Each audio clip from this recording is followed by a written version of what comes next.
அது வந்து நமக்கு பழகிட்டோம் எல்லாருமே. தலைவலினாலே அப்படிங்கிறது நம்மளுடைய சாஸ்திரங்களையும் பத்து போடுறது, சுக்கு பத்து போடுறது, வெத்தலை பத்து போடுறதுன்னு எல்லாம் போடுவாங்க. பெரியவங்க அதெல்லாம் வழக்கத்துல வச்சிருந்தாங்க. சாஸ்திரத்துல சொல்லப்பட்டதை விட வழக்கத்துல வச்சிருந்தாங்க. ரொம்ப தீவிரமான தலைவலிக்கு இஞ்சி சாறு எடுத்து நசியம் பண்ணணும்னு சொல்லி சாஸ்திரம் சொல்றது. அப்படி பண்ணா போறதும் உண்டு. என்னுடைய கொலீக் டாக்டர் சுப்ரஜான்னு சொல்லிட்டு அவங்களுக்கு சிவியரான ஹெட்டேக் வரும். அவங்களால அதை டாலரேட்டே பண்ண முடியாது. She's ayurvedic doctor. அவங்க வந்து உடனே அவங்களே தட்டி அதை சார் எடுத்து நசியம் பண்ணிடுவாங்க. ஆனால் அதை பண்ணினா அந்த ஃபியூ மினிட்ஸ்ல ஃபியூ செகண்ட்ஸ்ல அந்த பெயின் போகிறத உணர முடியும்.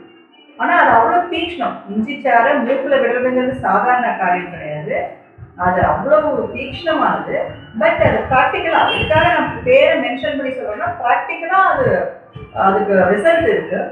ஆனா அந்த எக்ஸ்டர்னல் அப்ளிகேஷன் பாத்தீங்கன்னா சைனஸ் எல்லாம் இருந்தா அதனால தலைவலி வரும்போது அது வேற.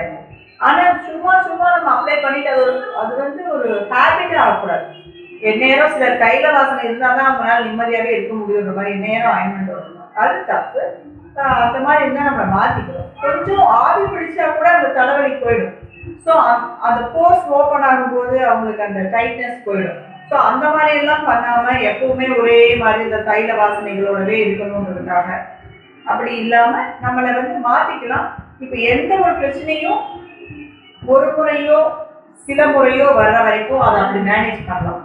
ஆனா நம்மளுக்கு ஃப்ரீக்வெண்டா இப்படி வருதுன்னு தெரிஞ்சிருச்சுன்னா மருத்துவர் ஆலோசனையின் பேர்ல நம்மளை சரிப்படுத்திக்கிறது தான் நல்லது. மெடிசின்ஸ் உள்ள சாப்பிட்டு சரிப்படுத்திக்கலாம், தப்பு கிடையாது.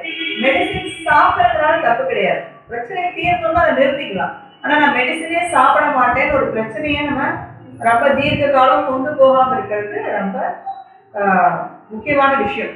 நான் மெடிசின் சாப்பிட்றது இல்லைங்க. இப்போ ரீசெண்டா அப்படிதானே எல்லாரும் சொல்லுவாங்க, நான் மெடிசின் சாப்பிட்றதே இல்லைங்க, எனக்கு மெடிசின் சாப்பிட்றதே பிடிக்காது. ஆனா எல்லா வழியும் போகணும்னு நினைப்பாங்க.